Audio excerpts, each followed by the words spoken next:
अंबिकापुर नगर निगम में कचरा प्रबंधन से प्राप्त आय में अनियमितता के गंभीर आरोप सामने आए हैं। नगर निगम के एसएलआरएम सेंटर से प्लास्टिक की बोतलों की खरीद फरोख्त में गड़बड़ी की बात कही जा रही है।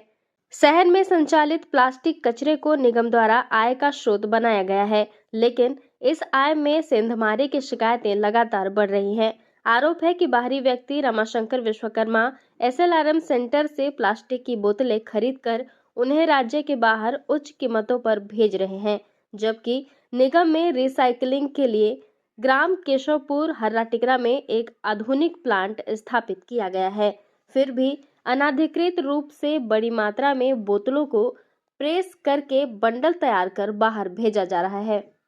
पूर्व महापौर डॉक्टर अजय तिर्की ने स्पष्ट कहा कि एसएलआरएम सेंटर से केवल अनुबंधित पक्ष ही कचरा खरीद सकते हैं, लेकिन यहां बिना अनुबंध के बाहरी व्यक्ति द्वारा कचरा ले जाकर ऊंचे दामों पर दूसरे राज्यों में सप्लाई की जा रही है, जिससे नगर निगम की आय में सीधे सीधे नुकसान हो रहा है। वहीं वर्तमान महापौर मंजूषा भगत ने कहा, मुझे इस मामले की अभी तक कोई आधिकारिक जानकारी नहीं मिली है। मैं पूरी जानकारी एकत्र कर शीघ्र ही जांच के आदेश दूंगी और दोषियों के खिलाफ सख्त कार्रवाई सुनिश्चित करूंगी। वहीं मीडिया से पूछताछ के बाद रमाशंकर ने कहा कि मैं केवल बाजार मूल्य पर बोतलें खरीद रहा हूं और किसी भी अनियमितता या अवैध कार्य में शामिल नहीं हूं।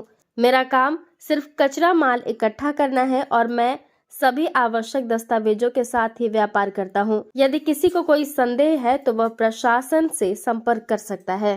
अपना परिचय बताइए। रमाशंकर विश्वकर्मा जी, प्लास्टिक की खरीदी करते हैं। मैं प्लास्टिक खरीदी करता हूँ। मेरे पास लाइसेंस है, विश्वकर्मा स्क्रिप्ट के नाम से मेरे पास लाइसेंस है।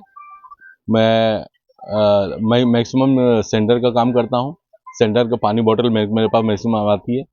मैं लोहे टीने का धंधा करना नहीं चाहता हूँ। मैं ये चाहता हूँ कि मेरे जितने भी सेंटर के स्टाफ है वो खुश रहे। जब तक मैं नहीं आया था तब तक यहाँ मैक्सिमम 20 रुपये का समथिंग रेट चल रहा था। मेरे आने के बाद आज सेंटर वाले 43 का रेट पा रहे हैं। तो मैं चाहता हूं कि उनका विकास हो। भाई वो दिन भर घर घर जाके काम करते हैं, वहां से माल उठाते हैं। तो मैं चाहता हूं कि अगर 43 का रेट अगर सामने वाले के पास है तो 2 महीने बाद मैं 45 का कर देता हूं। भाई मुझे 2 रुपये मिलना चाहिए। इसके बाद सामने वाले जितना कमाए खुश रहे, बस। ये जो अब आप बंडल बनती है, डंपिंग होती है, ये फिर कहाँ जाती है और किस टाइप का यूज होता है? सर ये मेरा जाता है दिल्ली में एक फैक्ट्री है, भीलवाड़ा फैक्ट्री है, राजस्थान में फैक्ट्री है। मतलब मैक्सिमम मेरा माल एमिनेट में जाता है। एमिनेट की एक फैक्ट्री है जो पर डे 200 टन का काम करती है। और ये मेरा प्लास्टिक का काम नहीं है, ये है पॉलिस्टर का काम और रोड शिपिंग का काम। तो ये पॉलिस्टर का इसका सारा मेरा जाता है, रुई बनता है और रुई से फिर कपड़ा बनता है। मैं डायरेक्ट फैक्ट्री में माल बेचता हूँ। तो ये मार्केट में क्या रेट में बिक्री होगी? सर ये तो मैं अभी फिलहाल इसका रेट अच्छा है, लेकिन मार्केट में रुई बनने के बाद क्या बिकती है ये तो सर मुझे नहीं मालूम, क्योंकि वहां तक मैं नहीं जाता हूँ, क्योंकि वो कई करोड़ का प्लांट है तो वहां पास मैं नहीं जाता हूँ। प्लांट में घूम लिया हूँ, सब जाकर मैं देखा हूँ, बाकी उनसे मैं डायरेक्ट ये नहीं बात करता हूँ कि भाई मैं आपका माल किस रेट में बिकता है। जी। इसी बात पर डॉक्टर अजय तिर्की ने कहा कि नियमों के अनुसार केवल अनुबंधित पक्ष ही एसएलआरएम सेंटर से कचरा खरीद सकते हैं। इस प्रकार की अनियमितता को बर्दाश्त नहीं किया जाएगा। मैं इस मुद्दे को उच्च स्तर तक उठाऊंगा और सुनिश्चित करूंगा कि जो भी व्यक्ति या समूह इस गड़बड़ी में शामिल है उसके खिलाफ कानूनी कार्रवाई की जाए। इसमें जब टर्शरी सेंटर से जो रिसाइकल हम लोग कर रहे थे, प्लास्टिक्स हो गए या अन्य चीज़ें भी जो हैं, तो उसमें उसके ग्रैन्यूल्स, प्लास्टिक के ग्रैन्यूल्स बना के फिर उसको हम वेंडर को बेचते थे। लेकिन ये सारी चीज़ों को लेने के लिए जो 145 कैटेगरीज में हम लोगों ने बांटा था, सबके अलग अलग दाम रहते थे और जो ज़्यादा दाम देने को तैयार होता था वो वेंडर को हम लोग कॉन्ट्रैक्ट करते थे। किया हुआ है मैंने, तो वही वेंडर आके उन सब चीज़ों को टर्शरी सेंटर से ले सकता है। और अभी की स्थिति में आप ही के द्वारा बताया जा रहा है कि कोई दूसरी पार्टी है जो डायरेक्ट एसएलआरएम से लेके वो फिर दूसरी पार्टियों को सेल कर रहा है। इस बारे में आपसे ही हमें ज्ञात हुआ है। लेकिन निगम के जितने भी सेग्रीगेटेड चीज़ें हैं उनको जो कॉन्ट्रैक्ट हुआ है निगम का वही लोग परचेस कर सकते हैं, ऐसा नियम बनाया गया था। कितने लोगों से कॉन्टेक्ट हुआ है, कौन कौन?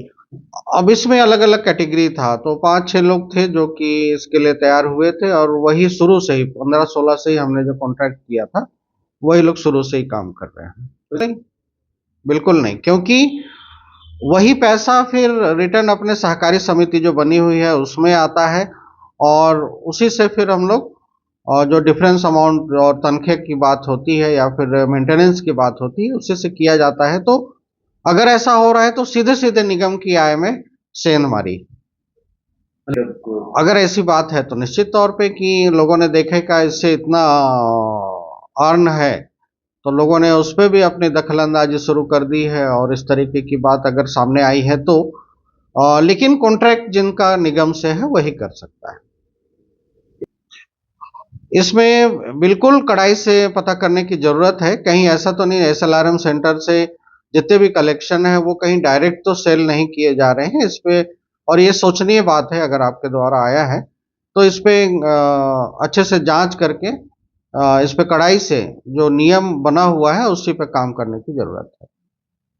वहीं इन सभी बातों के जवाब में मंजूषा भगत ने कहा कि मैं इस पूरे प्रकरण की विस्तृत जांच करवाऊंगी। नगर निगम की आय की सुरक्षा हमारी प्राथमिकता है, लेकिन मैं एक विशेष समिति गठित कर रही हूं, जो इस मामले की तह तक पहुंचेगी और दोषियों को न्याय के कटघरे में लाएगी। जनता को आश्वस्त करना चाहती हूं कि इस तरह की अनियमितताओं को बर्दाश्त नहीं किया जाएगा। मुझे दूसरे के माध्यम से जानकारी मिली है, ये बहुत ही गलत बात है। यदि इस टाइप का हो रहा है तो पूरा मेरे खुद मैं जाके मैं जांच करवाऊंगी, और वहां जाके स्थल निरीक्षण भी खुद करूंगी, और आगे की अगर गलत पाया गया तो कार्रवाई भी होगा। इस्लाम सेंटर में जो प्लास्टिक आते हैं जो डिस्पोजेबल डब्बे रहते हैं, तो उसे किस प्रकार से रिसाइकल करके भेजा जाता है? देखिए, अभी फिर से बोलना चाहूंगी, पूरा मैं जब से आई हूँ ना वहाँ स्थल पे भी नहीं गई हूँ, निरीक्षण भी नहीं की हूँ, वहाँ देख के दोबारा आपको बताऊंगी। अंबिकापुर नगर निगम इस मामले में आगे की जांच के लिए एक विशेष समिति गठित करने की तैयारी कर रहा है।